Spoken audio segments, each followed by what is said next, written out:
Bien, vamos a continuar con nuestra serie del libro de los Hechos, ¿ok? Hoy día, el tema de hoy es una vida nueva en Cristo, así como lo cantábamos hoy día, ¿verdad? Nueva vida tengo en Cristo, exactamente.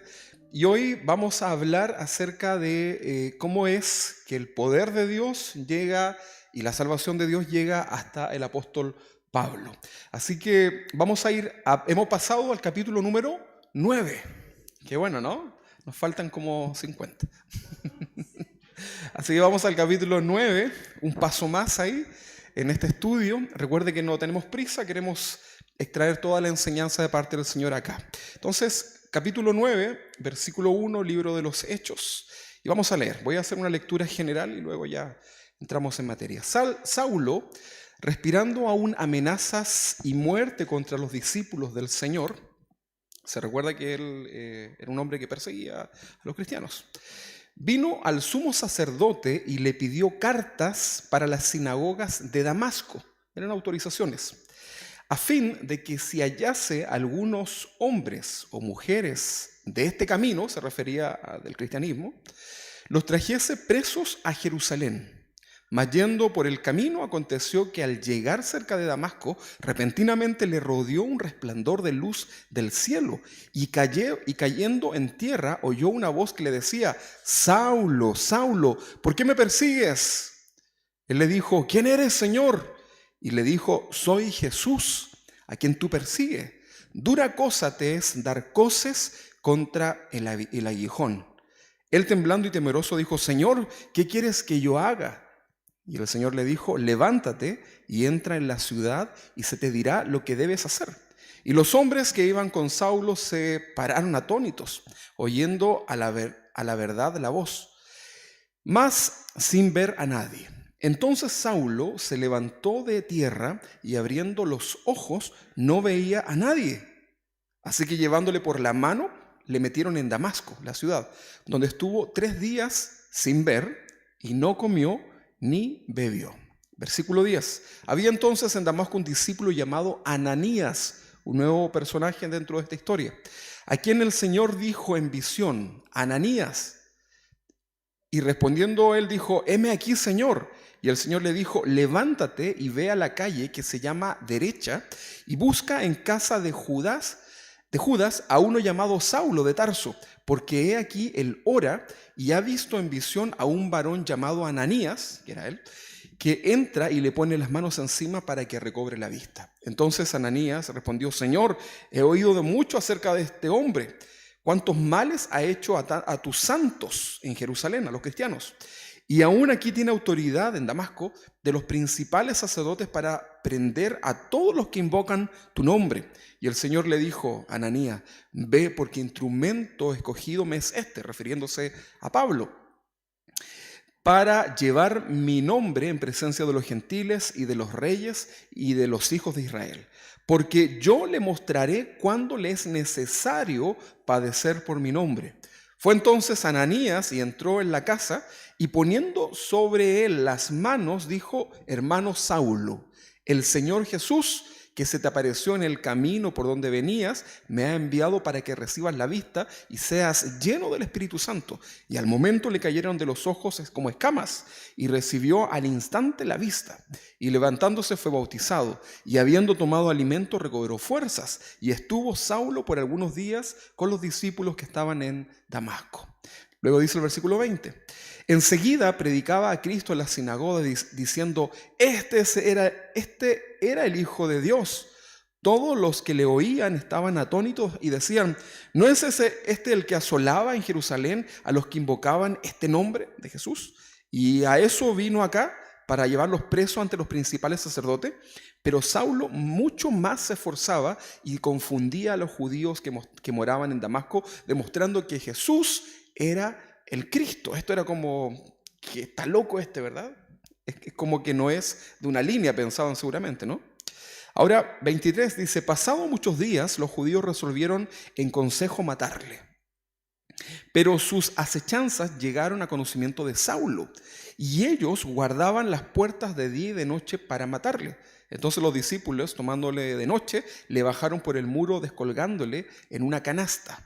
Y cuando llegó a Jerusalén trataba de juntarse con los discípulos, pero todos le tenían miedo, no creyendo que fuese discípulo. Entonces Bernabé, tomándole, lo trajo a los apóstoles y les contó cómo Saulo había visto en el camino al Señor, el cual le había hablado como en Damasco, había hablado valerosamente en el nombre de Jesús. Y estaba con ellos en Jerusalén y entraba y salía.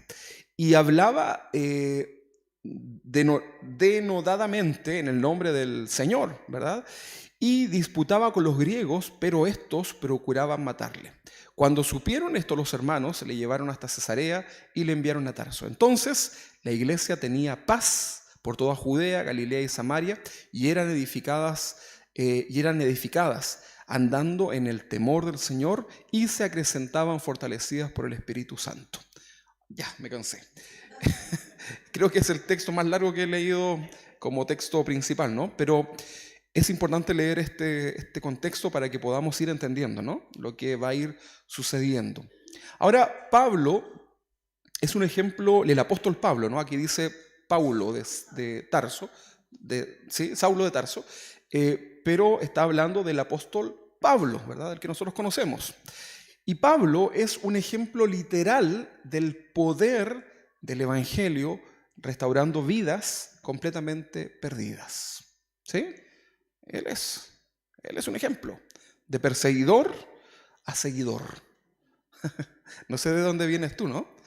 Pero todos llegamos al camino del Señor. Una de las experiencias más fuertes que yo he tenido como persona, ni siquiera como pastor en aquel tiempo, sino que como un joven, llevando la palabra del Señor en distintos lugares, fue una experiencia que tuve hace muchos años de entrar a una de las cárceles de alta seguridad, en Colina 2, creo que es la de alta seguridad, ¿no? Ya se me confunde entre la 1 y la 2, pero fue una de las experiencias más duras en mi vida. Solamente el proceso de entrar, de que te revisen, de ingresar por esos pasillos, comenzar a ver tanta seguridad, una reja tras otra, otra reja tras otra y otra reja tras otra, ¿verdad? Ver personas armadas. Y nosotros obviamente con una misión en el Señor, ¿verdad? Y en la medida que entrábamos, comenzábamos a ver el rostro de las personas, que era una cárcel de hombres. Y una de las cosas que a mí más me caló en el corazón era ver el rostro de esas personas que estaban dentro de ese lugar. Era realmente terrorífico. No digo que todos, ¿no? Pero habían personas que en su rostro había algo así como que te daba miedo, ¿verdad? Que tú no te atreverías a preguntarle ni cómo está, porque se notaba en su rostro, ¿verdad?, ese enfurecimiento, tal vez ese odio, ¿verdad?, algo así fuerte en sus corazones. Y en la medida que avanzábamos, ¿verdad?, por ese óvalo, no sé cómo se llama, ¿verdad?, por un pasillo todo enrejado, los hombres trataban de acercarse, ¿verdad?, para tratar de asustarnos en realidad. Era parte de algo que ellos hacían, no nos iban a hacer daño, pero trataban de intimidarnos de esa manera. Era realmente muy terrible. Para las chicas que iban con nosotros era peor, ¿verdad? Y nosotros íbamos a llevar la palabra, íbamos a cantar, y fue muy difícil, ¿verdad? Y cuando ya estábamos dentro de ese lugar, una de las situaciones que me dejó un poco marcando ocupado es que cuando ya llegamos al lugar, al recinto donde íbamos a estar con las personas ahí, me encuentro con hombres que tenían este mismo aspecto en su rostro, ¿verdad? Que daba miedo, ¿verdad? Y cuando te acercabas, porque había que saludar, ¿verdad?, había que acercarse, te dabas cuenta que estaban llenos del amor del Señor. Me causó una cosa tremenda, ¿verdad? Porque yo dije, no puedo creer que Dios pueda transformar el corazón de una persona que puede tener un aspecto, ¿verdad?, que ya quedó marcado por las batallas, por las peleas, las cosas que les tocó vivir en su vida diaria, y ver que hablaban el mensaje de la palabra, porque habían sido restaurados estando en ese lugar, ¿verdad? Entonces tú ves que el Evangelio tiene esa capacidad de poder transformar el corazón de aquel hombre más malo. Y conversando luego con la gente de de las autoridades, no sé cómo se llama, pero las autoridades dentro del lugar, ellos decían que permitían que ingresaran los cristianos porque ellos reconocían, a pesar de que no creían, reconocían que la única forma de poder restaurar a las personas que estaban en ese lugar era justamente con la palabra del Señor. Habían infiltrado, sin duda que sí, pero algo sucedía en el corazón de aquellos hombres. Ahora, ¿por qué les cuento esto? Porque tiene que ver justamente con esto, ¿verdad? Justamente con el poder restaurador que tiene el Señor de poder restaurar a la persona que esta sociedad incluso puede condenar perpetuamente, ¿verdad? Y Dios puede perdonarlo, Dios puede restaurarlo, ¿verdad? Entonces es extraño y chocante a la vez, pero sin duda el poder de Dios sobrepasa todo nuestro entendimiento. Lo cierto es que el Señor tiene ese poder de restaurar nuestras vidas, de restaurar la vida de cualquier persona, ¿verdad? Sin importar cuál sea su pecado. De hecho, conmigo lo ha hecho. ¿Quiere que les cuente, no? Mejor que no, ¿verdad? Porque se va a ir. Tampoco quiero que usted me cuente, porque tal vez yo ya no quiera seguir con usted, ¿no? Pero Dios nos ha perdonado. Todos nosotros aquí. Por muy cara de ahí el Luis que tiene cara de niño bueno, ¿verdad? Dios la ha perdonado. A la abuelita también Dios lo ha perdonado, ¿verdad? ¿Verdad que sí, abuelita? ¿Que Dios la ha perdonado? Claro que sí, ¿verdad? Por tirarle muy fuerte las chanclas y a la... ¿Ah, no? Bueno, Dios nos ha perdonado. Mira, ¿puedes pensar por un momento de dónde te rescató el Señor antes de llegar? Yo sé que no es bueno recordar esto, ¿no? Pero ¿puedes poner un momento, atención ahí, recordar de dónde el Señor te ha rescatado? ¿Cómo era tu vida anteriormente, antes de Cristo, ¿no? ¿De dónde el Señor te rescató? ¿Dónde deberías estar hoy día si el Señor no hubiese llegado? Yo cuando pensaba esto, me daba angustia en el corazón de ver mi trayectoria, ¿verdad? ¿Dónde estaría hoy día? Es terrible, ¿no? Hay un canto cristiano antiguo, que seguramente usted lo ha escuchado, que relata cómo se llama Sublime Gracia. ¿Lo ha escuchado, no? Sublime Gracia, un canto, un himno tradicional antiguo, antiquísimo, y que relata cómo fue que Dios rescató de lo más profundo al pecador, ¿verdad? Y ese himno me hace reflexionar también, ¿verdad? Cuando se entona Sublime Gracia, ¿verdad? Un hombre llamado John Newton, eso sí lo ha escuchado, pero un hombre llamado John Newton se dedicó gran parte de su vida a perseguir y capturar personas de color, negritos, ¿verdad?, en África, para esclavizarlos. Él no cazaba conejos, ¿verdad?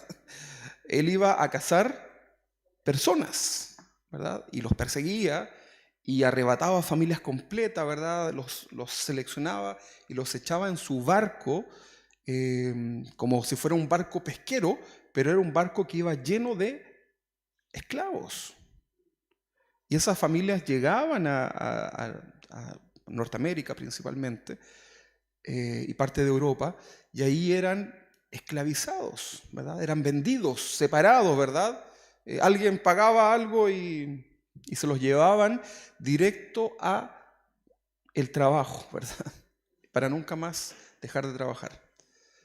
Recuerde que un esclavo no tiene derechos, solo tiene deberes. ¿Te gustaría vivir así, no?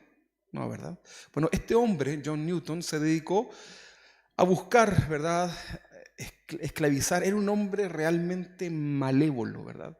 No le importaba nada, porque para llegar a esa situación de arrebatar familias, ¿verdad?, esclavizarlos, torturarlos, matar quizás muchos y meterlos dentro de un barco y llevarlos y luego hacer de ellos un negocio, hay que tener un corazón muy duro, ¿no? ¿Qué piensa usted? Bueno, muy despiadado esto, ¿verdad? Y yo reflexionaba en esta historia y recordaba este canto, ¿verdad? Sublime Gracia. Dice, sublime gracia del Señor que a un infeliz salvó. Mira lo que dice, es más fuerte incluso en el original, ¿verdad? Fui ciego, mas hoy veo yo, perdido, y Él me halló. Bueno, tiene más textos, ¿verdad? Bueno, este hermoso canto de alabanza a Dios fue escrito por John Newton, el perseguidor. Él es el autor, ¿ah? Porque yo me encontré con este señor, ¿verdad? La historia, la canción, te das cuenta que cómo Dios puede restaurar la vida de las personas. Qué increíble, ¿no? Una hermosa reflexión, un canto que ha llevado a muchos, ¿verdad?, al arrepentimiento de sus vidas. Entonces este canto de alabanza a Dios fue escrito por él, ¿verdad? El ahora ex perseguidor de personas de raza de color. De hecho, luego él desarrolló toda una labor de inclusión, ¿verdad?, de las personas de color. Y cómo la palabra de Dios restauró su vida y lo transformó de manera genuina, ¿no? En la lápida de John Newton está escrito esto. ¿Sabe lo que es la lápida, no? Una de la sepultura, ¿verdad? No sé qué querrá poner usted ahí en su lápida. Bueno, yo espero que venga el Señor, ¿no? Pero bueno, hay un epitafio en la lápida y dice: John Newton, empleado, antaño infiel y libertino, traficante de esclavos en África, fue por la misericordia de nuestro Señor y Salvador Jesucristo preservado, restaurado, perdonado y nombrado para predicar la fe que tanto había tratado de destruir. Qué fuerte, ¿no? Mira, para pensar, ¿no? Qué increíble, las cosas de Dios, las cosas del Señor. Entonces solo el poder de Dios puede transformar al más cruel pecador. Ahí estamos nosotros, por favor, no esté pensando en el asesino en serie de la tele. No. Usted y yo ahí estamos. ¿Cómo el poder de Dios puede transformar al más cruel pecador en un hombre de Dios? Y justamente esto fue lo que experimentó el malvado y asesino Saulo de Tarso. Este perseguidor, ¿verdad? Uno de los hombres más temidos por los cristianos. ¿Se recuerda lo que leíamos, verdad? Cuando se le aparece, ¿verdad?, a Ananías, al Señor, le da esta orden y le dice: pero ¿cómo voy a ir a darle un mensaje tuyo a este que nos quiere matar a todos los cristianos? Era conocido por eso, ¿verdad? Pablo era un hombre preparado, distinguido en la sociedad judía, respetado por su conocimiento y por su celo, un poco distorsionado, por supuesto, pero era reconocido en la sociedad por esas características. Hasta ese momento la vida de Pablo y su servicio a Dios se resumían en perseguir a los cristianos, en capturarlos, en torturarlos y finalmente asesinarlos cruelmente, ¿verdad? Fue testigo de muchas barbaridades. Él sentía de manera una pseudo paz, una falsa paz en su corazón al hacer esto. Porque como él era judío y Jesús se proclamó el Mesías, y eso para los judíos era una blasfemia, entonces él sentía que matando a todos los cristianos le hacía un favor a Dios. Así concluía su corazón. Y él sentía paz en su corazón, una pseudo paz, por hacer esto, ¿verdad? Su ministerio era perseguir y matar cristianos. ¿Qué te parece? Muchos cristianos hoy día siguen en eso, ¿eh? Tienen paz buscando su ministerio es buscar al falso, ¿verdad? Hacerle la vida imposible a tal persona. No, hermano, esos no son ministerios del Señor, ¿verdad? Esos son solamente motivaciones de tu propio corazón. Entonces, enfoquémonos en lo que corresponde. Entonces, recordemos que Saulo de Tarso estuvo presente en la discusión con Esteban. ¿Se recuerda? Este hombre que fue el primer mártir. Y justo antes de ser apedreado, estaba ahí el joven Saulo de Tarso siendo testigo, ¿verdad? Escuchando todo ese diálogo, esa conversación.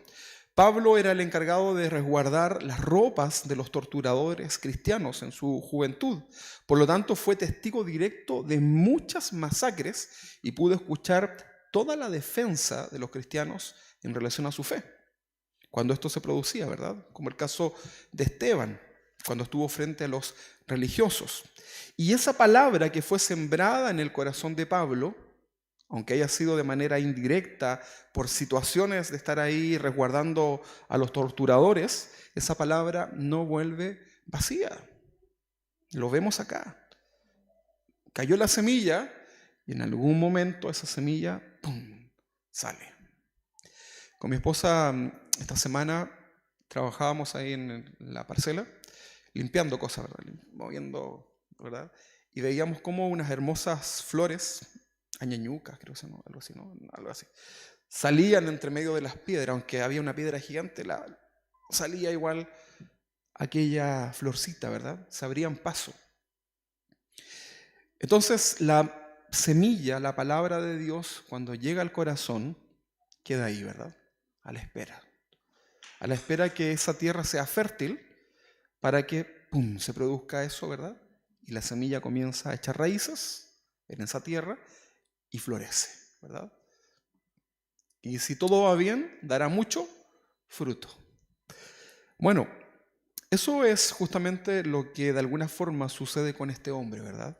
Mira, algunos antecedentes de Pablo, el apóstol. Nació en Tarso, que era una ciudad, por eso se llama Saulo de Tarso, que era una importante ciudad de la provincia romana de Sicilia, ¿verdad? Ahí estaba esa región, y de ahí él era. Probablemente su padre era romano, pues Pablo tenía esta nacionalidad por nacimiento. Usted lo puede buscar ahí en los textos paralelos al libro de los Hechos y se va a encontrar un poco con estas descripciones. Pablo estaba perfectamente reconocido también como un miembro dentro del judaísmo, ¿verdad? Tenía, por decirlo así, todos sus papeles en regla. Judío, bien judío, ¿verdad? Al igual que su padre, también Pablo fue fariseo, ¿sí? Varios textos también hablan acerca de aquello, ¿verdad? Estudió como fariseo en Jerusalén bajo el respetado Gamaliel, ¿verdad? Que lo vamos a ver también en algunos relatos. Entonces tenía una preparación, ¿verdad? No se vio un par de cosas por YouTube y ya se hizo apóstol, ¿verdad? Sino que hay profundidad, hay una base acá, ¿verdad? En relación a su formación. Hay un prestigio de por medio. Entonces, de algún modo, esto nos enseña que no era cualquiera parecido el apóstol Pablo. Pero todo eso, en algún momento, más adelante, en otros pasajes, él dice, todo eso lo tengo por basura, comparado con lo que había conocido verdaderamente en Cristo. Nada se compara, ¿verdad?, a tener a Cristo en tu corazón. Puedes tener todo, pero si no tienes a Cristo en tu corazón, no lo vas a poder disfrutar como Dios quiere que lo disfrute. La comida te va a salir rica, sin duda, pero no va a tener el mismo provecho, ¿verdad?, con la misma paz que Dios te puede dar. Entonces vivamos la bendición de Dios con el Señor aquí dentro. Entonces, de algún modo esto nos enseña que Pablo no era cualquiera parecido, era un hombre que estaba en una búsqueda de alguna forma de Dios y dentro de todo esto hacía su esfuerzo para agradar a Dios a su modo de entender su fe. Él estaba en esa búsqueda, equivocado, pero estaba. ¿Ok? Dios mira el corazón de las personas. Por eso te digo que te vas a encontrar con sorpresa o nos vamos a encontrar con sorpresa cuando estemos ahí en la presencia del Señor, ¿verdad? Vamos, porque Dios mira el corazón. Vamos entonces a ir hablando acerca de esto. Hechos capítulo 9, versículo 1. Dice, Saulo, respirando aún amenazas y su muerte contra los discípulos del Señor, vino al sumo sacerdote y le pidió cartas para la sinagoga de Damasco, ¿ok?, a fin de que si hallase algunos hombres o mujeres de este camino, los trajese presos a Jerusalén. Eso fue lo que él hace. Pablo entonces estaba desesperado, en realidad, lo que quiere decir este pasaje. Estaba desesperado por ir a perseguir a los cristianos. Se recuerda que producto de ser cristiano comenzaron a ser perseguidos y ser dispersos los cristianos. Entonces ya no estaban ahí cerquita y comienzan a avanzar, ¿verdad? Algunos por Samaria, ahora por Damasco. Y Pablo está desesperado por tener esta autorización, esta carta para poder ir a perseguir a los cristianos que estaban en Damasco. Finalmente consigue estos documentos y sale en comitiva para cumplir su propósito de perseguir a los creyentes. Ahora, no piensen ustedes que era así como, te persigo, ¡ay, no me alcances! ¿Lo perseguía para qué? Para asesinarlos. Esa era la misión. No piense usted que era como para darle una lección, no, era para terminar con ellos. Solamente un odio de lo más profundo del corazón puede llevar a una persona a desearle la muerte a otro, ¿no? Solamente el odio en el corazón. Entonces, eso es lo que estaba sucediendo, ¿verdad? Esa es la intención de Pablo al pedir estas cartas. La ubicación de esta ciudad, de algún modo, obligaba a los obligaba para ir a Damasco, los obligaba de alguna forma de tener que pasar por Samaria. Y allí se iban a encontrar de alguna manera con lo que estaba pasando en Samaria. ¿Se recuerdan ustedes de lo que Felipe estaba haciendo, verdad? Este misionero, este primer misionero, estaba predicando, estaba viendo un avivamiento, por decirlo así, ¿verdad? En ese lugar.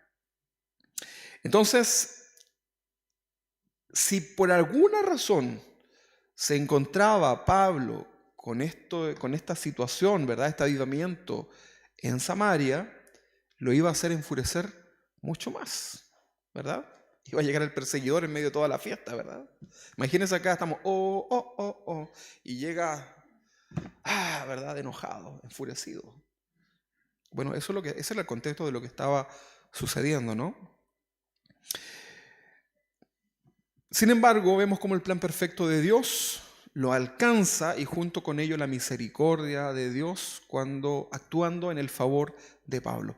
Ahora, ¿te recuerdas que delante hicimos un ejercicio de pensar dónde deberíamos estar? ¿Sí? Bueno, recuérdalo. ¿Dónde deberías estar hoy? Si no estás con el Señor, si no hubiese llegado Cristo a tu corazón. Bueno, Hechos capítulo 9, 3. Mas yendo por el camino aconteció que al llegar cerca de Damasco, repentinamente lo rodeó un resplandor de luz del cielo. Ahora, de una manera soberana, Dios sale a su encuentro. ¿Te ha rodeado alguna vez una luz? ¿No? Mi papá dice que sí cuando solda. Pero eso es como lo más cercano, ¿no? Pero acá estamos hablando de algo sobrenatural. Una luz, ¿verdad? Algo sucedió de manera soberana, ¿verdad? Y sale a su encuentro y lo hace de una manera abrupta, sobrenatural, ¿verdad? En donde Dios tiene la autoridad y el poder para remover todo y revelarse al corazón de este hombre pecador. El plan de Dios no tiene límite, ¿eh? Cuando Dios pone su mirada, Dios pone su mirada. Y yo no creo que nada se pueda poner en el frente de Dios, ¿no? Yo el otro día miraba una máquina de estas retroexcavadoras trabajando y decía, nada se interpone, ¿verdad? Y había una tremenda roca y ¡bah! ¿Verdad? La roca salió. Bueno, cuando el Señor pone su mirada sobre ti y te quiere en su reino, ¿verdad? Porque Él quiere que tú estés en su reino, nada se puede interponer, ¿verdad? Ningún argumento tuyo. Todos nosotros somos testigos de eso, ¿verdad? Bueno, Dios, que es soberano, tiene la autoridad para trazar el plan y la forma que Él quiera para hacernos reflexionar sobre nuestra vida. Estamos hablando de una nueva vida en Cristo. Cual sea el trato que Dios tenga en tu vida hoy, solo pon atención a su voz. Eso es lo que debemos hacer, poner atención a su voz y obedecer lo que Él hoy nos está diciendo claramente. ¿Qué es lo que te está diciendo Dios? Cada uno, Dios le dice cosas distintas, ¿verdad? No me refiero a que Dios tenga... los planes son distintos, la palabra es una, pero el trato con cada uno es de manera individual, ¿verdad? Entonces, ¿qué es lo que te está diciendo Dios en estos días? Obedezcamos entonces a lo que Dios está hablando a tu corazón. Entonces, de manera sobrenatural, Pablo fue rodeado por este resplandor que representa la luz de Cristo en la vida del pecador. Cuando enciendes una luz en medio de la oscuridad, dependiendo de la potencia de esa luz, todo lo que está en oscuridad queda expuesto, ¿verdad? Imagínate un lugar muy oscuro, prendes la luz y ¡pum!, ¿verdad? Aparece. Cuando viene la luz de Cristo a nuestras vidas, nuestra verdadera condición, nuestros pecados, quedan expuestos a los ojos de nuestro Señor. Cuando viene la luz de Cristo, ¿no? No te puedes esconder. De nosotros, entre nosotros, nos podemos esconder, ¿no?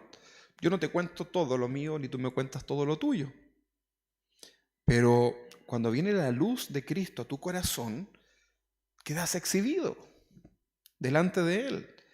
Y ahí tú tienes la opción de, al quedar exhibido, evidenciado, tienes la opción de, uno, arrepentirte. Y la opción dos es seguir negándolo. Son dos opciones, ¿verdad? El loco no te puedes hacer porque está la luz, ¿verdad?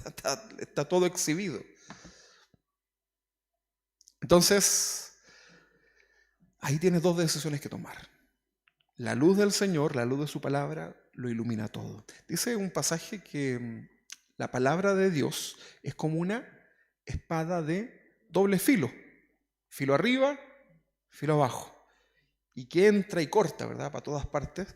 Y que es tan aguda, ¿verdad? Que puede llegar hasta lo más profundo de tu ser, hasta los tuétanos, ¿verdad? Puede llegar ahí, ¿verdad? La palabra de Dios. Ahora, no es para destrucción, sino que es para darte libertad. Entonces el versículo 4 dice, y cayendo en tierra oyó una voz que le decía, Saulo, Saulo, ¿por qué me persigues? ¿Por qué me persigues? De algún modo, no era la intención de Pablo perseguir a Dios, ¿no? En ningún caso. ¿O creen ustedes que sí? No, él no tenía esa intención. De hecho, recuerden que él pensaba que haciendo esto agradaba a Dios, pero no tenía la intención de perseguir a Dios. Él pensaba que lo hacía bien y que perseguía a los enemigos de Dios, ¿verdad? Sin embargo, él estaba completa y absolutamente equivocado. Cada vez que alguien persigue a la iglesia del Señor, que somos tú y yo, ¿verdad? Estás persiguiendo al mismo Dios. Recuerdo en una iglesia conocida que también estaba en medio de una población, así como esto, ¿verdad? La iglesia la verdad que no le hacía mal a nadie, ¿verdad? A lo más un poco de ruido una vez en la semana. Pero los vecinos tenían mucha ira contra la iglesia, contra la gente, ¿verdad? Y orábamos, ¿verdad? Porque llegó a ser muy complicada la situación. Y esto no lo digo para que usted tenga miedo, ¿no? O sea, algún vecino escucha, pero comenzaron a morir. El de la esquina murió. El de al lado murió. Y venía y saltó de la iglesia y comenzaron a morir las personas. Así, pero una seguidilla. Terrible, ¿no?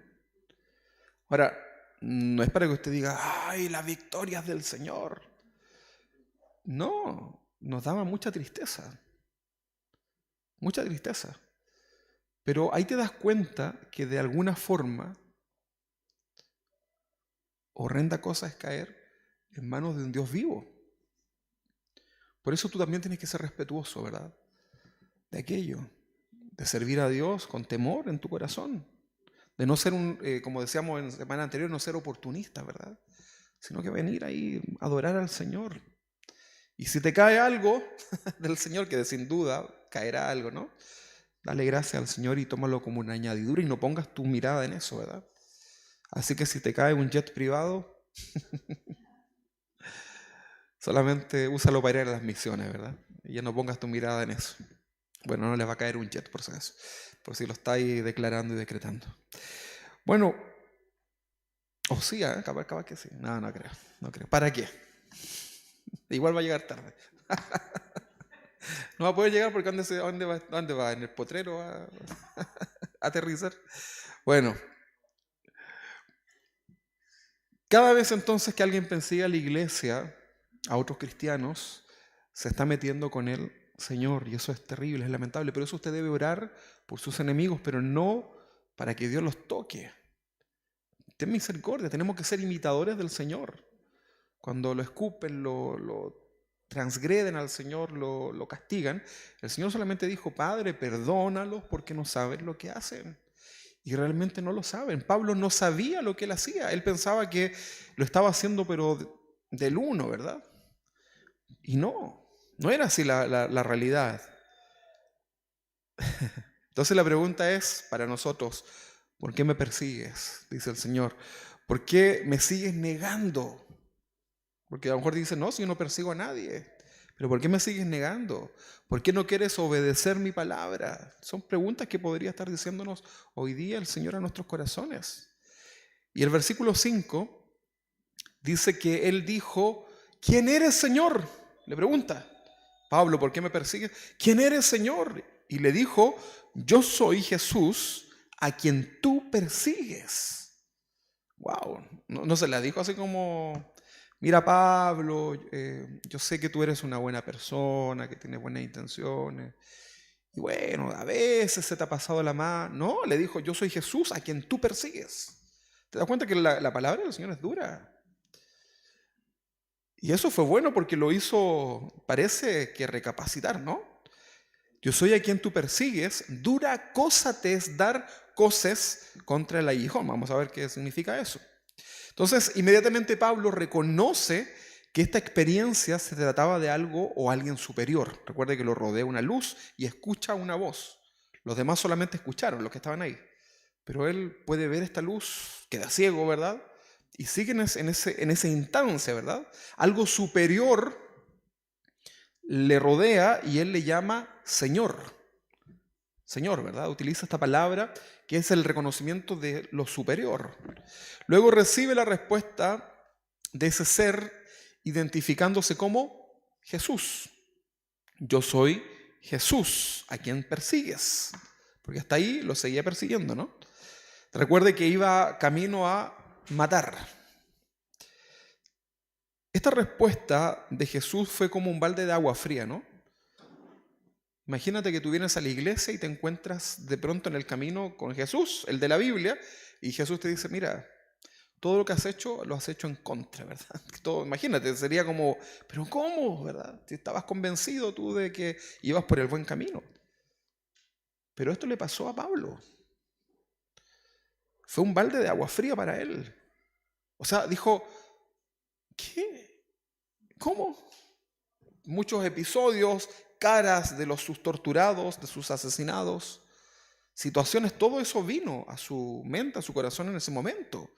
Y Pablo estaba tratando de procesar todo aquello, pero debe haber sido algo muy fuerte para él.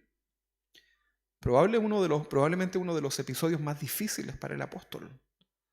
Pablo se acababa de enterar que todo lo que él religiosamente hacía con celo de Dios, recuerda que lo religioso no tiene nada que ver con Dios. Todo esto que él hacía con tanta religiosidad y con tanto celo era algo completamente opuesto a Dios. Se estaba dando cuenta. O sea que todo lo había hecho mal. Y en ese momento comienza el proceso del arrepentimiento en su vida. Recuerda tú que el arrepentimiento es una metanoia en el griego, la palabra arrepentimiento es metanoia. Meta significa después, ¿verdad? Noío o noía significa pensar, mente, después de entender, ¿verdad? O sea, tú no puedes arrepentirte de algo que tú no entiendes. ¿Entiendes esto que estás haciendo mal? No, di que sí, sí. ¿Pero lo entiendes? No, di que sí, sí. Eso no es arrepentimiento, ¿no? Tú tienes que estar entendiendo, después de entender, tú te puedes arrepentir. Y Pablo estaba experimentando esa metanoia, ese cambio de mente. Dijo, no puedo creer, estaba completamente equivocado. Perdóname, Señor, debe haber estado pasando mucho. Yo estoy echando a volar mi mente, pero tienen que haber sucedido muchas cosas en el corazón del apóstol Pablo en ese momento. Entonces, aquí es cuando comienza ese proceso de arrepentimiento en Pablo. Fue un pensar, un darle muchas vueltas, ¿verdad? Seguramente la palabra perdóname estuvo constantemente ahí en el corazón de él, en este proceso. No crea usted que es algo así, ¡pum!, ¿verdad? Es un proceso, es un aprendizaje del día a día. La frase dura cosa te es dar coces contra el aguijón, que lo leíamos acá, hace referencia de alguna forma a los caballos del campo o algunos animales que eran dirigidos por el camino con una vara que tenía una punta filosa, que se le llamaba aguijón, que era usada para meterlos al camino, ¿verdad? Seguramente todavía se siguen usando ese tipo de, de herramientas, no sé cómo se llama. Bueno, y el animal cuando se daba cuenta de este proceso, obviamente no le gustaba, el animal trataba de defenderse. ¿Y qué es lo que hace, por ejemplo, un caballo? Pega la patada, ¿verdad? Como algunos hermanos. Entonces empezaba a pegar la patada, ¿verdad? Para defenderse de ese aguijón. Pero ¿qué sucedía cuando le pegaba el aguijón? ¿Qué creen ustedes? ¿Qué le dice su sentido común? Se dañaba más contra esa cosa, ¿verdad? Ok, le causaba más dolor a su corazón. Y eso es lo que Dios le estaba diciendo, ¿verdad? De alguna forma, esto representa también la disciplina, ¿no? De una manera un poco más grotesca dentro del mundo de los animales, pero trataban de llevar a la obediencia a ese animal, y Pablo trataba de darle, ¿verdad?, patadas a la forma en que Dios lo estaba. Entonces le está diciendo, no te conviene seguir haciendo esto, Pablo. Tienes que cambiar tu forma de ser. Muchos cristianos estamos todavía así, ¿no? Y el Señor nos trata de enderezar. Le pegamos ahí, ¿verdad? ¿Verdad?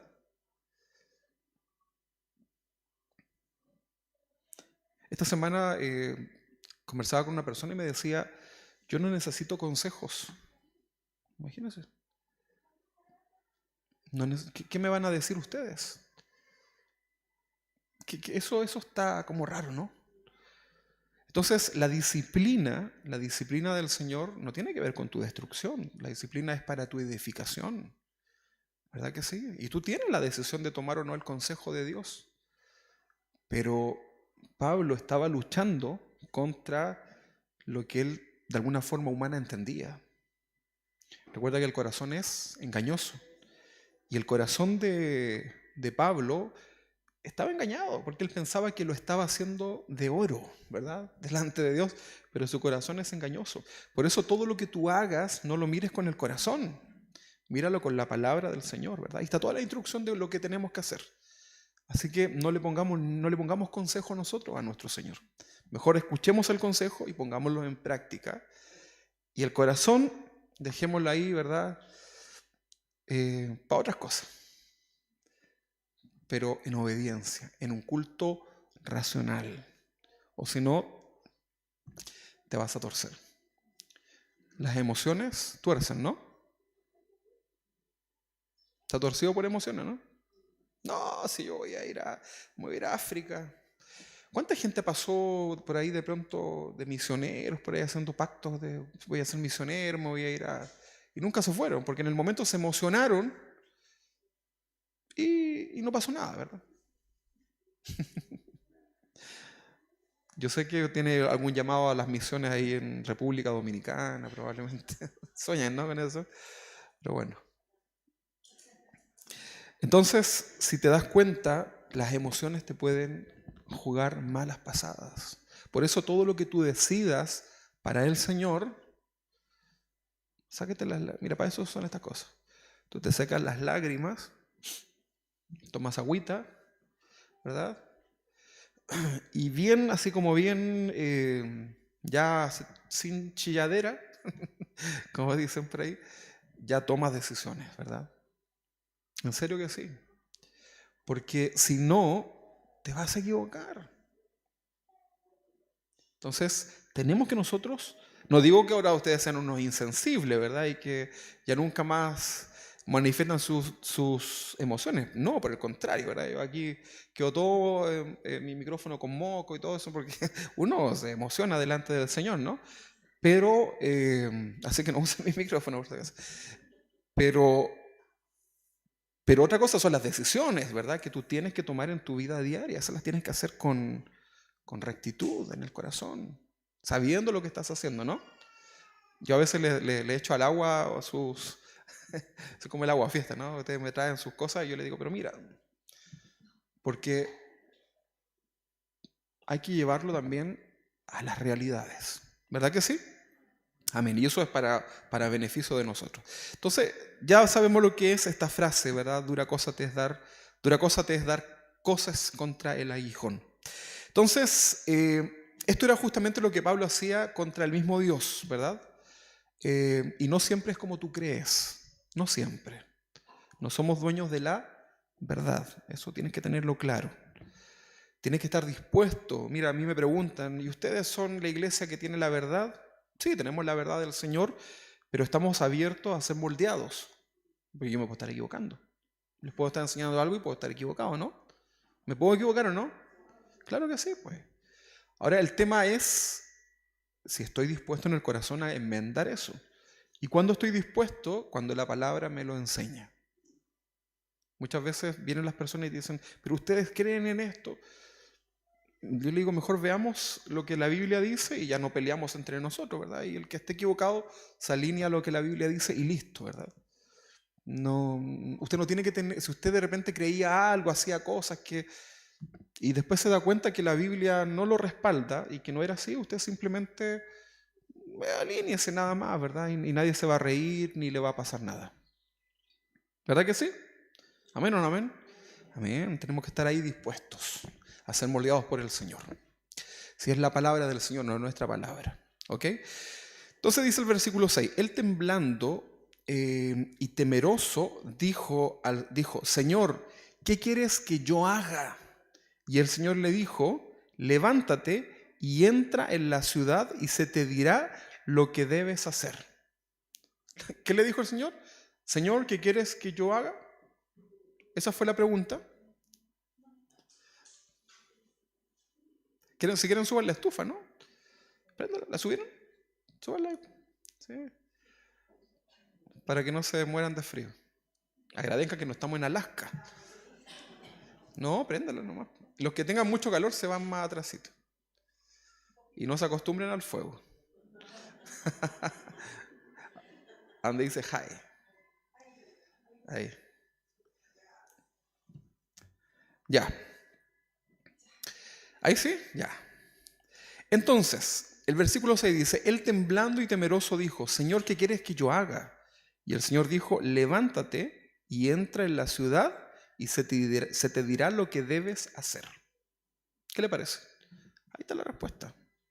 Una vez que Pablo reconoce que se trataba de Jesús, ¿verdad? El Hijo de Dios, viene la fe en su vida. ¿Qué es lo que es la fe? Ayer hablábamos de eso. Creer, ¿verdad? Creyó que esa voz era Dios. Y cree entonces que Jesús es el Señor, el que perseguía, ya lo resuelve ese conflicto y ahora sabe que el que perseguía era el Cristo, el Mesías se refiere, el ungido, ¿no? Luego de esto se pone a disposición de Dios diciendo, ¿qué quieres que yo haga? De alguna forma también esto puede ser una frase un poco religiosa, ¿no? Recuerde que la religión es la intención del hombre de querer hacer cosas humanas para agradar a Dios. Cosas así como obras rituales, ¿verdad? Una manda, hacer cosas, ¿no? Se entiende lo que voy. Pero Dios no es una religión, ¿verdad? Sino que se trata de un estilo de vida. Entonces, Pablo se pone a disposición y le dice, ¿qué quieres que yo haga? Y Dios pudo decirle inmediatamente, ¿no? Mira, lo que quiero, ya se le había aparecido, vio la luz, escuchó la voz.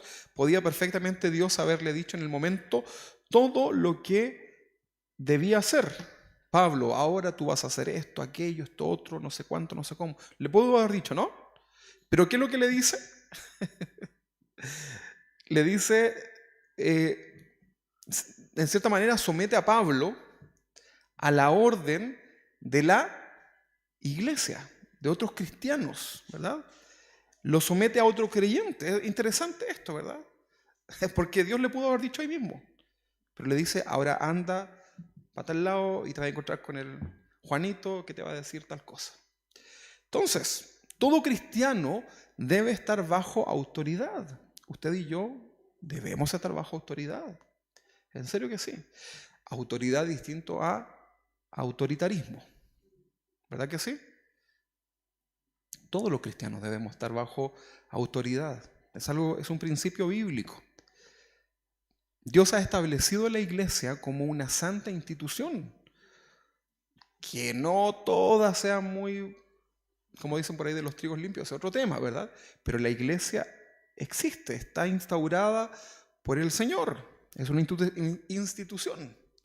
Y los pastores somos los encargados de preparar a la iglesia en el orden de Dios, en amor y en disciplina, ¿verdad que sí?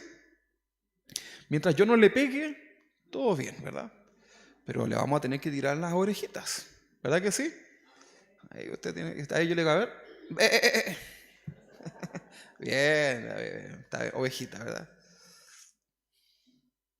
Entonces, es parte de esto, créame hermanos, cuando lo llamamos al orden, ¿verdad? Cuando le animamos a que ordene su vida, es solamente porque le amamos, ¿verdad que sí? La forma que yo tengo de mostrarles mi amor a ustedes no es decir, oh, mi hermanito pechocito lindo, para arriba, no lo puedo levantar tampoco, ¿verdad? No puedo hacer eso. Pero lo que yo sí puedo hacer como pastor es enseñarles la palabra del Señor.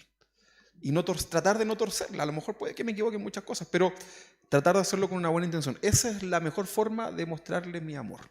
También puede venir a almorzar con nosotros y todo lo que ya pasa, pero puede venir me avisa para salir. Pero, no, siempre está la puerta abierta. Pero esa es nuestra forma de amarlo. Porque yo le podría decir cosas bonitas y estar ahí tratando de buscar alguna aprovecharme de ustedes, ¿verdad? Entonces, todo cristiano debe estar bajo autoridad y los pastores somos encargados de preparar a la iglesia en este orden. Y como decía yo, en amor y en disciplina. Dice la Biblia que Dios al que ama, disciplina. Así que si Dios te está disciplinando, siéntate amado. Y es así. Gracias, Señor. ¡Auch! Gracias. Los huérfanos anhelan, los niñitos huérfanos, que un papá le pegue una reta. ¿Sabías tú eso, no? ¿En serio que sí? Y miran ahí, ¿verdad? Cómo los papás se preocupan. Abróchate la camisa. Abrígate. Camina derecho. No haga sonar la boca, ¿verdad? Le dicen los papás a los hijos, ¿verdad? Haga la tarea, vaya al colegio, levántese. El niño huérfano no tiene quien le diga. Es triste, ¿no? Y él quiere ser disciplinado. Porque el niño huérfano entiende, sin que nadie se lo explique, que el que hace eso ama a esa persona. Así que los adolescentes, cuando los papás los retemos, usted diga, gracias porque mi papá y mi mamá me aman tanto. Ya no me ames tanto tu papá. Pero es así, hermano. Dios al que ama, disciplina, ¿verdad? Mosita, te amo mucho. Ok. Versículo 7. Y los hombres que iban con Saulo se pararon atónitos, oyendo a la verdad la voz, más sin ver a nadie. Ellos solamente oyeron la voz, pero no vieron. Entonces Saulo se levantó de tierra y abriendo los ojos no veía a nadie. Así que levantándole por la mano, le metieron en Damasco, la ciudad, donde estuvo 3 días sin ver. Y no comió ni bebió. O sea, no era para menos, ¿no? ¿O usted se va a ir a hacer un pan después de todo eso? No, ¿verdad? Él estaba mal. Él estaba reflexionando de lo que le estaba pasando. Es algo que te deja mal. Cuando tú conoces al Señor, cuando tú recapacitas, ¿verdad? Claro, te llenas de gozo en el corazón, pero hay una reflexión, ¿verdad? Que estás ahí dándole vuelta, ¿verdad? Lo que hagas, estás pensando porque estás comprendiendo el propósito de Dios en tu vida. Esta experiencia hizo un quiebre en la vida de Pablo. Un quiebre. ¿Sabes lo que es un quiebre? ¡Pah! Un quiebre. Durante estos 3 días, Pablo estuvo en comunión, ¿verdad? Con Dios. Orando, él sabía orar. Fortaleciendo su fe. Tratando de darle vuelta. Probablemente 3 días para pedir perdón por cada cristiano que asesinó. Ahí estaba Pablo, ¿verdad? Versículo 10, había entonces en Damasco un discípulo llamado Ananías. Ahora no hay que confundir con el esposo de la Zafira, ¿verdad? Porque eso ya no estaban, ¿verdad? Dice, entonces había en Damasco un discípulo llamado Ananías, a quien el Señor dijo en visión, Ananías, y él respondió, heme aquí. El Señor le dijo, Ananías, ¿y qué le dijo él? Heme aquí. Esta frase, heme aquí, Señor, muestra de alguna forma el corazón verdadero del discípulo. Heme aquí. Ananías no sabía lo que el Señor le iba a encomendar, ¿verdad que no? Solamente dijo, Ananías, heme aquí. No sabía. En México dicen, mande, ¿verdad? Acá en Chile, ¿qué? Pero él dijo, heme aquí, ¿verdad? Era una respuesta del verdadero creyente. Esta era una frase que los profetas utilizaban, ¿verdad? Heme aquí, habla que tu siervo escucha, ¿verdad? Tú dilo y yo lo hago, ¿verdad? Ananías entonces no sabía lo que el Señor le iba a encomendar, pero aquí lo que está diciendo es, Señor, aquí estoy, di la orden y yo voy a obedecer tu mandato. Dilo. Ahí está la primera actitud, ¿no? ¿Estás dispuesto, no? ¿Estamos dispuestos a que el Señor nos diga lo que tenemos que hacer? Bueno, el joven rico, ayer se nos aguó el final de la reflexión porque íbamos re bien hasta que dijimos, bueno, ¿qué pasa si el Señor te dice ahora vende tú todo lo que tienes y dáselo a los pobres? El joven rico no estuvo dispuesto a decir completamente, heme aquí. Entonces le dice, Ananías, heme aquí, Señor. Muchas veces el creyente pone condiciones para su servicio al Señor y esto no debe ser. Fíjate que no. Cuando tú asumes el llamado del Señor, cúmplelo. Pones tu mano en el arado y ya no estés mirando así, es que yo. No, tú pones a trabajar ahí delante del Señor y el Señor te va a llevar por aquí, por allá y no va a ser fácil. Pero no debemos ponerle condiciones al Señor, hermano. Ahora Dios no te va a dar más carga de la que tú puedes llevar. Confía en el Señor, si no es un Dios tirano. Pero tú tienes que tener una actitud de discípulo delante del Señor. Versículo 11, y el Señor dijo, levántate y ve a la calle que se llama Derecha y busca en casa de Judas a uno llamado Saulo de Tarso, porque he aquí él ora y ha visto en visión a un varón llamado Ananías que entra y le pone la mano encima para que recobre la vista. Acá vemos un ejemplo de cómo el Espíritu Santo habla a la vida de los creyentes, ¿no? ¿Le llamó la atención eso? Porque pareciera que estuviera como conversando con alguien, ¿no? Como que el Espíritu Santo fuera un personaje que llega y le dice, hola, ya mira, anda a hablarle al Juanito de la esquina. No, es la voz del Espíritu Santo hablando con precisión. Ahora, lo habla de manera clara y certera. Pregunta, ¿tú crees que el Espíritu Santo puede hablar a tu vida de manera clara y certera? Fíjate que sí. Fíjate que sí. No vas a escuchar una voz así como Luchín. Bueno, ahí tengo dos Luchín, ahora te ganaron. También tengo Lucho, Luchín, Luchón. Ya van a ponerle ahí. Entonces, te imaginas, el Señor te llama, ¿verdad? Probablemente no vas a escuchar una voz ahí con reverb ni nada, pero vas a comenzar a escuchar claramente el mensaje en tu corazón, en tu mente, lo que Dios quiere que tú hagas. Señor, ¿qué quiere que hagas? Ora, busca mi palabra, léela, ¿verdad? Eso te lo va a decir siempre. Entonces tenemos que comenzar a escuchar la voz. Tenemos el Espíritu Santo en nuestras vidas y el Espíritu Santo te va a sorprender. Si no son coincidencias, no, si esto no existe acá, ¿verdad? Es el Señor hablando a tu vida, a mi vida, de la manera que Él quiere. Él va a traer los pensamientos que Él quiere a tu mente y Él va a hablar de la manera que Él quiere contigo y de maneras distintas.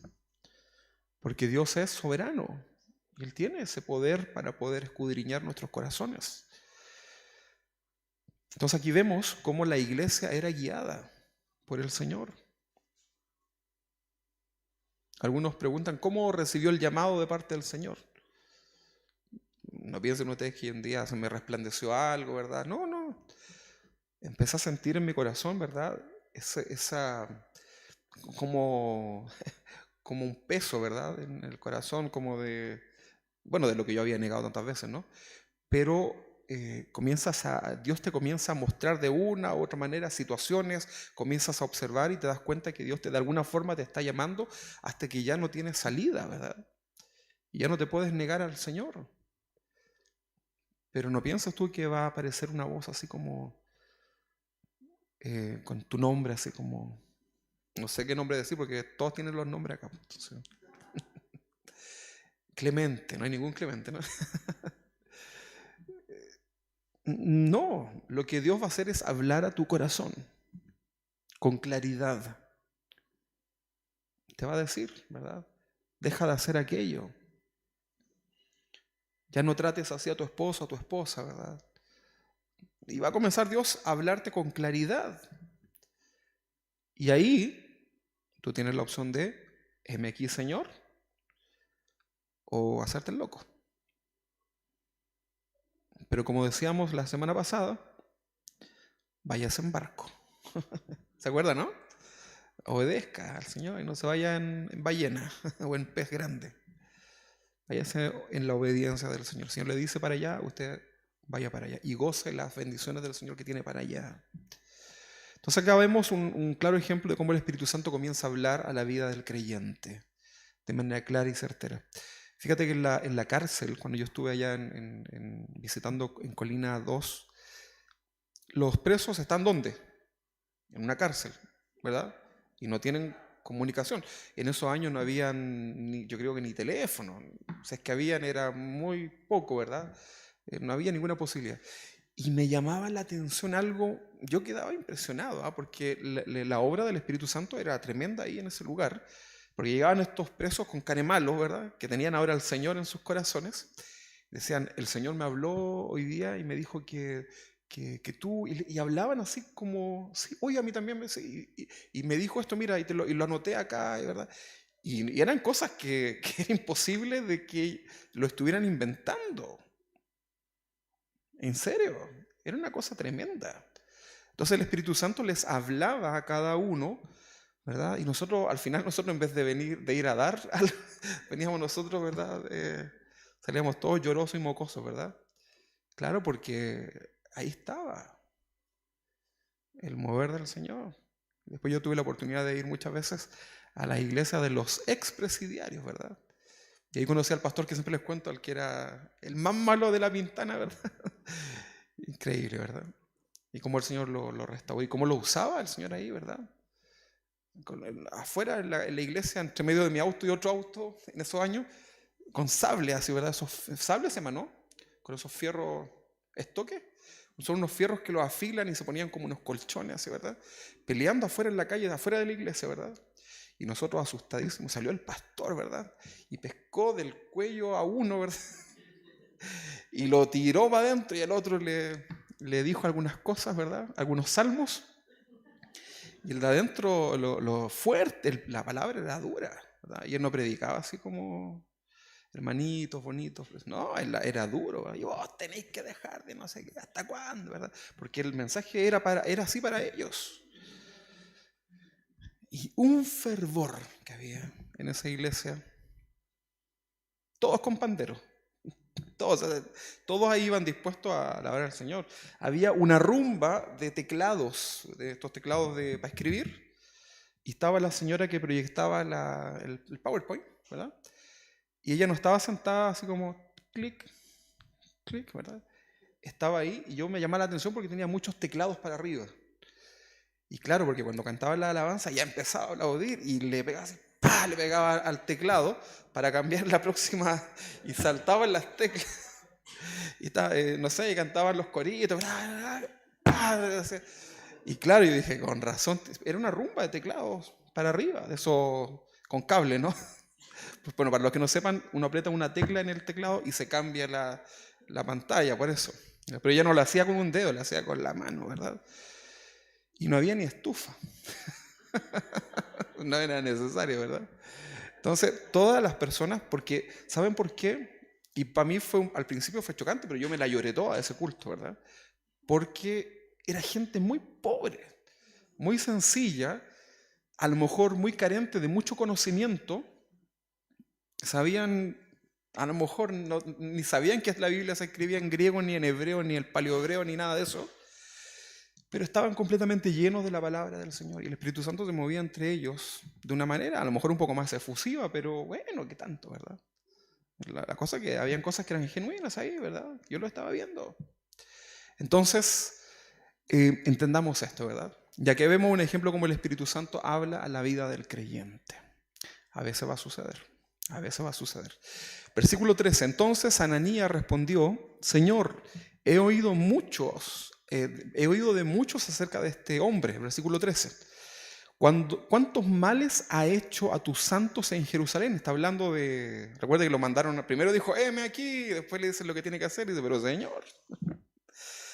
Entonces Ananías respondiendo, le dijo, Señor, he oído de muchos acerca de este hombre, cuántos males ha hecho a tus santos, a los cristianos en Jerusalén. Y aún aquí tiene autoridad de los principales sacerdotes para prender a todos los que invocan tu nombre. Recuerde que le había pedido cartas de autorización en las sinagogas de Jerusalén para ir hacia Damasco a perseguir a los creyentes. Entonces Pablo era conocido en todas partes por su odio a los cristianos, por su particular celo y por su persecución. Y Ananías estaba dispuesto a obedecer la voz del Señor, pero de algún modo aparecen también los temores propios. ¿Te ha pasado? Y el Señor te dice, anda para allá, heme aquí, Señor. Y empiezan a aparecer los temores. ¿Y qué voy a hacer? ¿Y qué voy a decir? No, yo creo que estoy equivocado. No, mejor que no. Y comienzan a aparecer los temores en tu vida. Y cuando lo haces, te das cuenta que sí, Dios estaba contigo. Que Dios nunca cambió, ¿verdad? Sino que eran tus propios temores. Y eso le estaba pasando a este hombre, a Ananías. Seguramente se fue todo el camino ahí diciendo, uy, ¿será que estaré mal del oído? ¿Habré escuchado mal? ¿O será mis... te ato, Satanás? Seguramente fue con esos conflictos, ¿verdad? Y en la medida que la situación se fue desarrollando, su fe fue aumentando. Y esa es la vida cristiana. En la medida que ves la mano del Señor, tu fe aumenta. ¿O no? Claro que sí, hermano. Sí, la fe no es, viene el regalo de la fe, pero es algo que tú tienes que practicar, que vas a ver en el día a día, igual que el discernimiento espiritual. Nos vamos a equivocar, pero hay veces que ya el Señor te va a ir enseñando espiritualmente y por la palabra cómo discernir. Entonces Ananías estaba dispuesto a obedecer, pero de algún modo aparecen estos temores propios, que son propios del sentido común, ¿no? Pero aquí también actúa la fe. El versículo 15 dice, y el Señor le dijo, ve porque instrumento escogido me es este. ¿Está hablando de quién? De Pablo, ¿verdad? Para llevar mi nombre en presencia de los gentiles y de reyes y de los hijos de Israel, porque yo le mostraré cuánto le es necesario padecer por mi nombre. Mira, ya no le está dorando la píldora, ¿verdad? No le está diciendo, y tú serás un hombre que irá por todo el mundo. No, le está diciendo, vas a padecer por mi nombre. ¿Verdad que sí? La vida cristiana tiene dolores, pero todo lo puedo en Cristo que me fortalece. Todas las cosas me ayudan para bien, ¿verdad? Y vamos a vivir la prueba y sabemos que el Señor está ahí con nosotros y no nos va a desamparar. Y seguimos adelante. Entonces, el Señor revela sus planes a sus siervos, en principio. Dios va a revelar sus planes en tu vida, en tu familia, los va a revelar.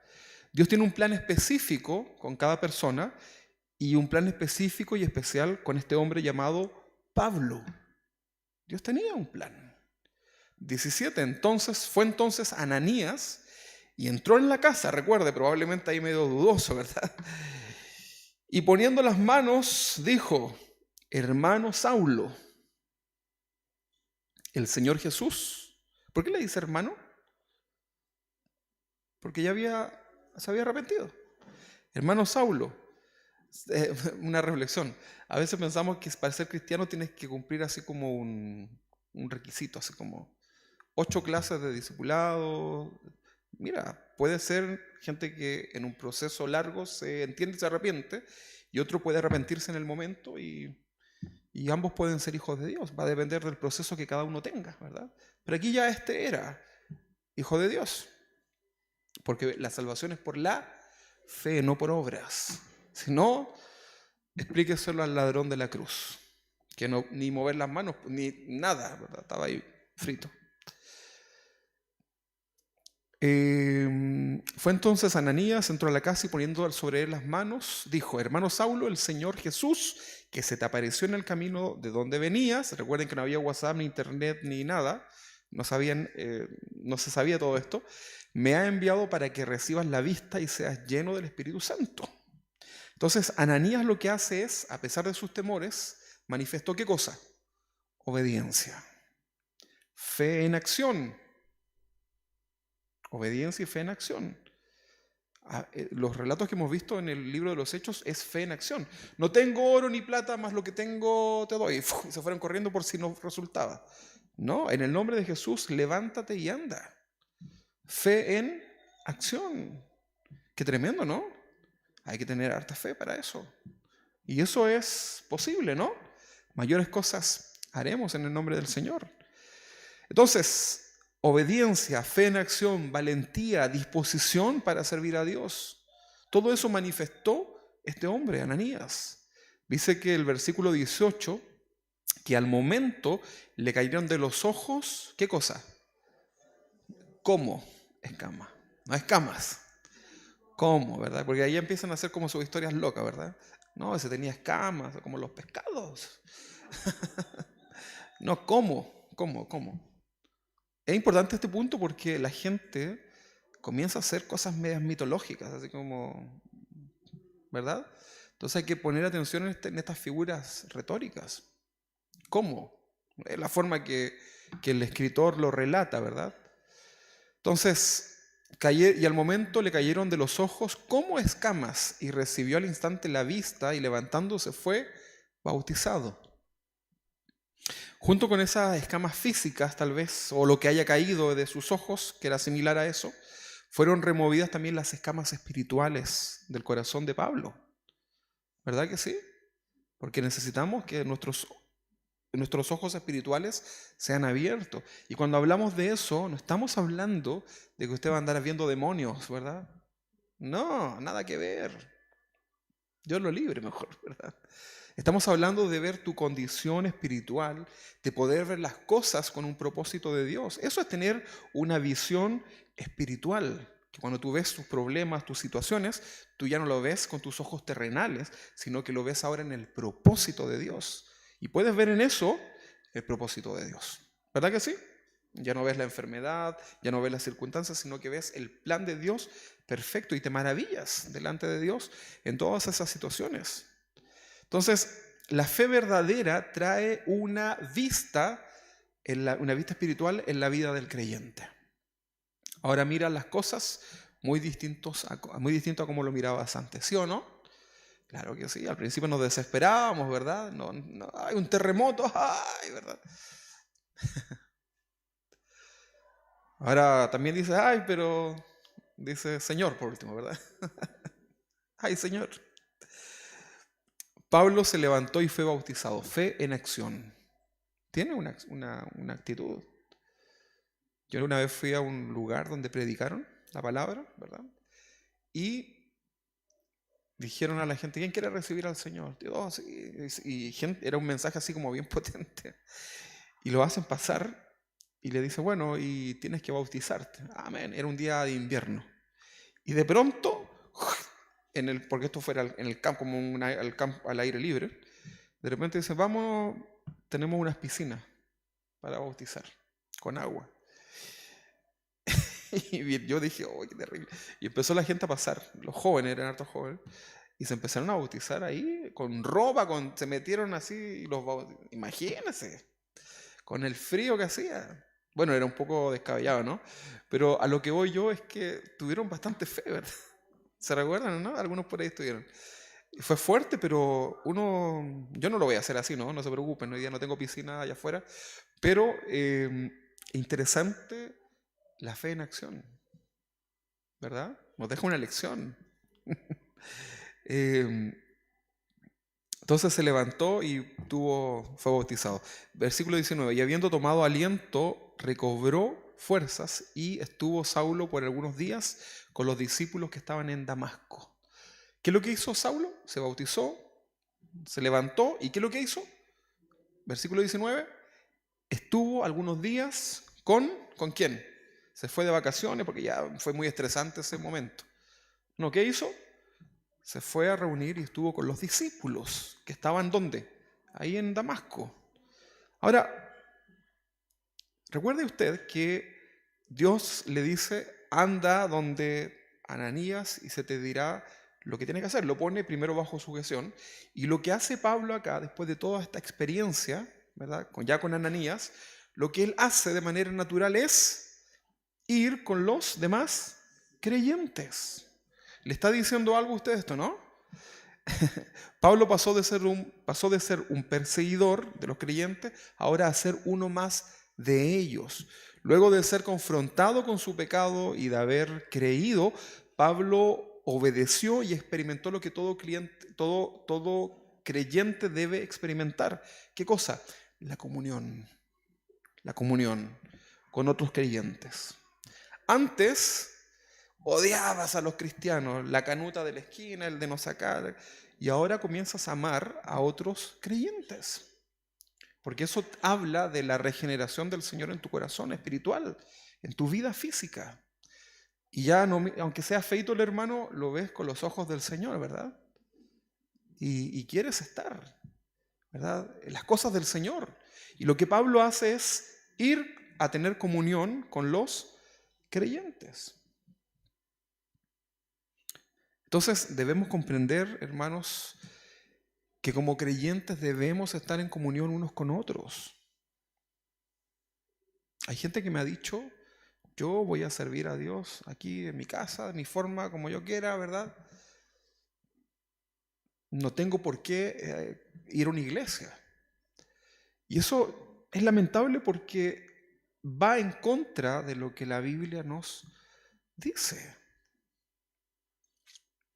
Gracias a Dios por las tecnologías de poder congregarnos online, ¿no? Pero tú en el online le pones ¡aló! Pausa. O lo apagas nomás, ¿verdad? O cualquier cosa, ¿verdad? Y no es lo mismo. No es lo mismo, ¿verdad? Yo lo digo porque me pasaba, yo me quedaba dormido de repente, ¿verdad? Cuando tenía que escuchar cosas. No es lo mismo que estar en la casa del Señor, pero es una herramienta, pero no es lo mismo. Entonces, en cierta manera, esto ha ido torciendo el entender de muchos creyentes, ¿verdad? De pensar que ahora podemos hacerlo todo online. Es una bendición, pero puede ser también una piedra de tropiezo, ¿verdad? Que sea por, ¿cómo le decimos nosotros? Fuerza mayor, ¿verdad? Cuando no puedes venir, ¿verdad? Los hermanos viven lejos, ¿verdad? Cuando la lluvia no los deja bajar el cerro, ¿verdad? Y no pueden. ¿Qué le vamos a decir? No, venga igual, hermano, por fe. No, porque después yo los tengo que ir yo ahí a hacerle el servicio. Aquí yace Juan Antonio, ¿verdad? Buen cristiano, mal conductor. No, pues tienen que ser respetuosos, ¿verdad? Por supuesto que sí. Ahí es de bendición la transmisión. Pero no siempre, ¿verdad? Puedes estar ahí equivocado. Bueno, entonces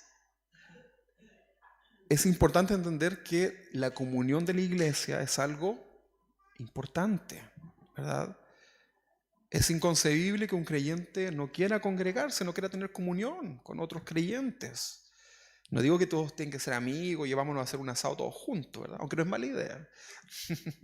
Pero no tienes que tener, o sea, no es una obligación tener amistad con todos, ¿verdad? Pero tener comunión es distinto, ¿verdad? Ahora, si tú puedes generar lazos de amistad con otro, gloria al Señor, ¿verdad? Bonito. Tener amigos cristianos, ¿verdad? Entonces, no hay que confundir, como dice el pastor, la magnesia con la gimnasia. Algo así, ¿no? No hay que confundir. Hay cosas que son muy claras en la Biblia. Versículo 20. Enseguida predicaba a Cristo en las sinagogas diciendo, este era el Hijo de Dios. Mira el mensaje que daba. Este era el Hijo de Dios. Que era como vergonzoso para él. Cualquier discípulo que dijera eso, ni un problema. Pero que Pablo lo dijese, Dios había tratado con su temperamento, su carácter, su vergüenza, y estaba ahí humillado a los pies de Cristo, ¿verdad? Este era el Hijo de Dios en medio de las sinagogas, al cual, al igual que los primeros discípulos, Pablo no podía callar esa luz. ¿Se acuerdan lo que dijeron los que vieron al Cristo resucitado? No podemos callar lo que hemos visto y oído, no lo podemos callar. Y ahí estás, ¿verdad? Esperando compartirle a alguien lo que tú ya sabes. Entonces, en cuanto él pudo, comenzó a predicar su nueva fe inamovible. En cuanto pudo. No esperes hacerte un magíster en los evangelios sinópticos y no sé qué, ¿verdad? No, dale, ¿verdad? Comienza tú, prepárate por supuesto, pero comienza a compartir a otros lo que ya sabes del Señor. Lo que tú sepas, compártelo. Mejor es dar que recibir, ¿verdad? No está hablando de los combos, está hablando de compartir, de dar a otros lo que tú tienes. Y lo mejor que tú tienes no es algo material, es lo mejor que tú tienes es la verdad del Evangelio. Compártelo con otros, ¿verdad? Y todos los que oían estaban atónitos y decían, ¿no es este el que asolaba a Jerusalén, a los que invocaban este nombre? Y a eso vino acá para llevárselos presos ante los principales sacerdotes, pero Saulo mucho más se esforzaba y confundía a los judíos que moraban en Damasco, demostrando que Jesús era el Cristo. Esto es tremendo, hermanos. Dice el 23, ya estamos terminando. Pasando muchos días, los judíos resolvieron en consejo matarle, pero sus acechanzas llegaron a conocimiento de Saulo, y ellos guardaban las puertas de día y de noche para matarle. Mira, eran capaces de invertir todo eso para hacerle la vida a cuadritos. A veces la gente que odia el Evangelio y que lo ve a través de ti, va a dedicarse a buscar todos tus detalles, ¿verdad? Come papas fritas. Y son cristianos. Y el cuerpo del templo de Cristo, ¿verdad? Entonces empiezan a buscarte por donde sea. Mira, ¿sabes qué? Tienes que tomar decisiones también de sacar gente de tu vida. En serio que sí. Hay gente, no digo de desecharlos, ¿no? Pero hay gente que te puede hacer mal. Y no te compliques, ¿verdad? No te compliques con eso. Tú tienes que tener un entorno como cristiano de gente que te ame, ¿verdad? Gente que sirva al Señor, que estén alineados en eso, ¿verdad? Pero cuando ya la gente comienza a ser tóxica a tu alrededor, no sientas que tienes una obligación como cristiano de tener que soportar todo lo que ellos quieran decirte. ¿Verdad que sí? ¿En serio? No estoy hablando ahora que tú no hables y pases así como, ¿verdad? Con tu pandero mirando para el lado. No, estoy hablando de que hay gente que no tienes que perder tiempo, ¿verdad? Porque solamente te van a desenfocar de lo que tienes que hacer. Sigue orando por ellos, sigue hablándoles cuando tengas la oportunidad, pero hay gente que tienes que comenzar a no detenerte tanto porque a veces son distractores en tu vida. Y déjalo al Señor no para la destrucción, sino que para que Dios trate con ellos. Es como extraño esto, ¿no? Pero créeme que te va a ayudar a ello. Y trata en el corazón para no tener rencor contra esas personas. Entonces los discípulos tomándole de noche le bajaron por el muro, descolgándole en una canasta. Así termina el apóstol Pablo, ¿verdad? Saliendo en una canasta. Primero él era el perseguidor, ¿verdad? ¿Dónde están los cristianos? Y ahora sale escondido en una canasta, como el de la misericordia, ¿verdad? Ahí salió en un canastito, ¿verdad? El apóstol, Dios estaba tratando con él, con su temperamento, con su carácter. Imagínate salir escondido, el de los mismos que él era, ahora en un canasto, hermano. ¿Cómo te verías tú en un canasto? Yo no creo que podría salir, ¿eh? Pero ahí, ¿verdad? Ahí salió el pobre apóstol, ¿verdad? A todo esto, apóstol significa enviado, ¿no? Para que usted no se sienta así como, ¿verdad? Apóstol Rubén, ¿verdad? El apóstol de las Aralias. Este es el sector de las Aralias. No, hermano. Apóstol significa enviado y listo, ¿verdad? Obispo, cuidador, como rondín, como guardia, ¿no? Obispo. Ok, 26. Cuando llegó a Jerusalén trataba de juntarse. Bueno, esto cuando llega Saulo, el apóstol Pablo, cuando llega a Jerusalén. Cuando llegó a Jerusalén trataba de juntarse con los discípulos, pero todos le tenían miedo. ¿Por qué le tenían miedo? Porque él era el perseguidor. Entonces era tuvo en cierta forma un problema, ¿no? Pero bueno, de alguna forma también Dios seguía tratando con él. Del canasto pasó a ser el que le tenían miedo, ¿verdad? Imagínate, tú llegas acá a la iglesia, hola hermanito, y te miran así como, no es algo grato, ¿no? Entonces cuando llegó a Jerusalén trataba de juntarse con los discípulos, pero todos le tenían miedo y no creyeron que fuese discípulo. Discípulo significa aprendiz, seguidor, ¿no?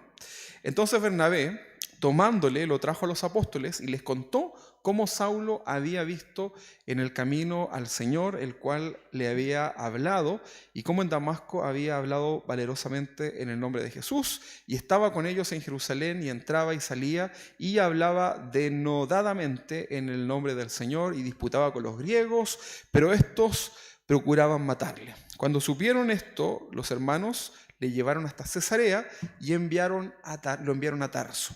Y miren lo que dice ahora, versículo 31. Entonces la iglesia tenía paz con los de Judea, Galilea y Samaria. Mire, todas las cosas ayudan a bien. De alguna forma la conversión de Pablo, ¿verdad?, permitió, por el favor de Dios, que ya los cristianos no fuesen tan perseguidos como lo que estaba sucediendo, ¿verdad? Como que la gente, oye, pero esto era importante, mira lo que está haciendo, y comenzaron a reflexionar un poquito más. Entonces la iglesia tenía paz con todo Judea, Galilea y Samaria, y eran edificadas, construidas, ¿no?, andando en el temor del Señor, interesante esto, en el temor del Señor, y se acrecentaban fortalecidas en el Espíritu Santo. Aquí vamos a ver nosotros que Pablo de alguna forma desaparece del relato del libro de los Hechos, se va a quedar ahí un ratito guardado, ¿verdad? Va a estar teniendo su trato con el Señor, y vamos a ver cómo los apóstoles siguen, los otros apóstoles, ¿verdad? Pedro, Juan, van a seguir este trabajo, ¿verdad?, de la obra misionera, y ya luego Pablo toma fuerza, pero tiene que tener un proceso, ¿verdad?, aquí en donde el Señor sigue tratando con su vida. Una nueva vida en Cristo, ¿verdad? De perseguidor a perseguido, ¿verdad? De extraño a hijo de Dios, y una fe con obras en su vida, con decisiones. Quiero invitarte a que te puedas poner de pie, los que puedan, por supuesto. Vamos a darle gracias al Señor por este hermoso relato. Quiero que usted lo lea, ¿no? Quiero que usted lo lea ahí en su casa, después reflexione, converse con su familia acerca de este hecho, ¿verdad? Y tal vez algún día usted pueda escribir como John Newton, ¿verdad?, ese canto, ¿verdad?, recordando cómo fue que Dios llegó a su corazón, cómo fue que Dios le alcanzó, y puede decir: sublime gracia del Señor que a un infeliz salvó, fui ciego, mas ahora veo, perdido, y Él me halló. Esa es tu canto probablemente, ¿verdad? Esa es tu historia de vida, esa es mi historia de vida, y hoy día estamos con el Señor completamente seguros. Así que yo los invito, hermano, a que aprendamos de esto y comencemos a tener una nueva vida en el Señor, ¿verdad? Comencemos a ordenar las cosas en nuestra vida poco a poco, ¿verdad?, en el proceso del Señor, y yo lo que te puedo asegurar, que la bendición de Dios estará contigo sobre tu vida. Y ya no harás las cosas así como a lo solo, ¿no?, sino que el Señor será tu principal socio. El Señor será tu principal garantía en todo lo que hagas. Así que, qué mejor, ¿no? Los jovencitos que están ahí partiendo ya su vida, estudiando, qué sé yo, vayan con el Señor. No lo dejen afuera. Si van a entrar a la universidad, no lo dejen afuera, ¿verdad? Entren con el Señor, gradúense con el Señor, trabajen con el Señor, vivan con el Señor, tengan familia con el Señor, y bueno, y muéranse con el Señor si es que Él no viene antes. Qué maravilloso, ¿no? Bueno, ahí tienen entonces una misión todos. Vamos a orar al Señor y vamos a darle gracias a Dios por esta hermosa historia. Señor, te damos gracias por este apóstol que en un tiempo perseguía a los creyentes y, Señor, en tu misericordia y en tu plan perfecto lo alcanzaste, Señor, como lo hiciste con nosotros, Padre. Gracias, Señor, porque has tenido misericordia de cada uno y has transformado nuestras vidas, Señor. Estás trabajando. Hay muchas cosas en nosotros que necesitan ser restauradas y cambiadas, pero gracias, Señor, porque de una u otra manera, Señor, estamos aquí dispuestos a ser moldeados. Señor, te pedimos que tú puedas ayudarnos en esta mañana a poder escuchar tu voz y poder decir, heme aquí, Señor, sin condiciones. Poder estar dispuestos, Señor, como lo hizo Ananías, a poder ser proclamadores de tu verdad. Señor, ordenamos nuestra vida delante tuyo, Padre, para poder agradarte, Señor, para servirte en todas nuestras áreas. Señor, nosotros no queremos que solamente seas un Dios de día domingo, sino que queremos que tú estés siempre, Señor, presente en nuestras vidas y que nuestra vida sea construida en ti, que eres nuestro fundamento, porque sabemos, Señor, que nos irá bien y estamos tranquilos y con paz cuando hacemos las cosas en ti. En el nombre de Jesús, bendice a tu iglesia que hoy está acá reunida. Señor, que tu bendición de lo alto recaiga sobre cada uno de nosotros, Señor, y que podamos disfrutar, Señor, de todo lo que tú has preparado, Señor, como bendición sobre nuestra vida. La recibimos, Señor, con alegría en nuestro corazón, al saber que todo nuestro socorro, todo nuestro sustento, todas las bendiciones, Señor, provienen de ti. En el nombre de Jesús, bendigo desde el más pequeñito hasta el más ancianito, Señor. Bendícele, Señor, grandemente y que tu voluntad sobre nuestras vidas sea manifiesta.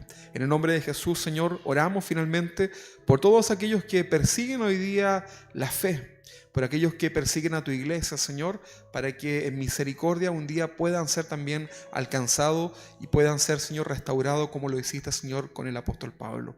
En el nombre de Jesús, gracias, Padre, y atesoramos esta palabra en nuestros corazones para que dé fruto en nuestras vidas. En el nombre de Jesús, amén y amén.